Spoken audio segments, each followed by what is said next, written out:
masa kecil dan keluarga. John lahir pada 24 Desember 1166 di Oxford, Inggris. Ia adalah anak bungsu dari Henry II, Raja Inggris, dan Eleanor dari Aquitaine, salah satu wanita paling berpengaruh di Eropa abad ke-12. Karena ia adalah anak bungsu, John tidak diharapkan mewarisi tahta, itulah sebabnya dia diberi julukan Lackland tanpa tanah. Karena tampaknya dia tidak akan memiliki wilayah kekuasaan sendiri. John memiliki beberapa saudara laki-laki yang lebih tua, termasuk Richard si Hati Singa dan Henry si Muda, yang semuanya memperebutkan kekuasaan dan warisan kerajaan ayah mereka. Masa muda dan perebutan kekuasaan. Sebagai anak raja, John tumbuh dalam lingkungan istana yang keras, penuh intrik politik dan konflik. Ayahnya, Henry II, sering berseteru dengan anak-anaknya, dan John pun ikut terlibat dalam konflik keluarga ini. Pada awalnya, John diberikan gelar-gelar kecil seperti Lord of Ireland pada tahun 1177.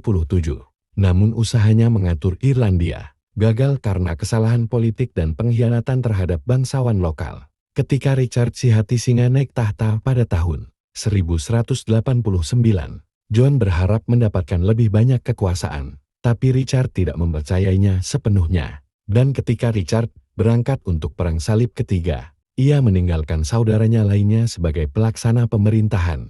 Bukan John. Hal ini menyulut ambisi John. Pada tahun 1192 sampai 1194, saat Richard ditangkap dalam perjalanan pulang dari Perang Salib, John mencoba merebut tahta, bahkan bekerja sama dengan musuh Inggris, yaitu Raja Philip II dari Prancis. Ketika Richard dibebaskan, ia memaafkan John, tapi tidak mempercayainya lagi.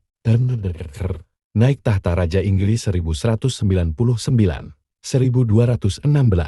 Ketika Richard meninggal tanpa anak pada tahun 1199, John akhirnya naik tahta sebagai Raja Inggris. Tapi pemerintahannya penuh konflik dari awal. Kehilangan wilayah di Prancis. John mewarisi kerajaan Inggris yang luas, termasuk wilayah besar di Prancis, Normandia, Anjou, dan Aquitaine. Namun, ia kehilangan hampir semua wilayah tersebut dalam perang melawan Philip II dari Prancis, yang secara sistematis menyerang wilayah Joul dan memanfaatkannya, yang tidak populer di kalangan bangsawan Prancis. Kekalahan terbesar adalah pada tahun 1204, saat John kehilangan Normandia, wilayah leluhur bangsawan Inggris. Ini menjadi pukulan besar bagi reputasinya, pemerintahan, dan kebijakan dalam negeri untuk membiayai perang melawan Prancis dan mempertahankan wilayahnya.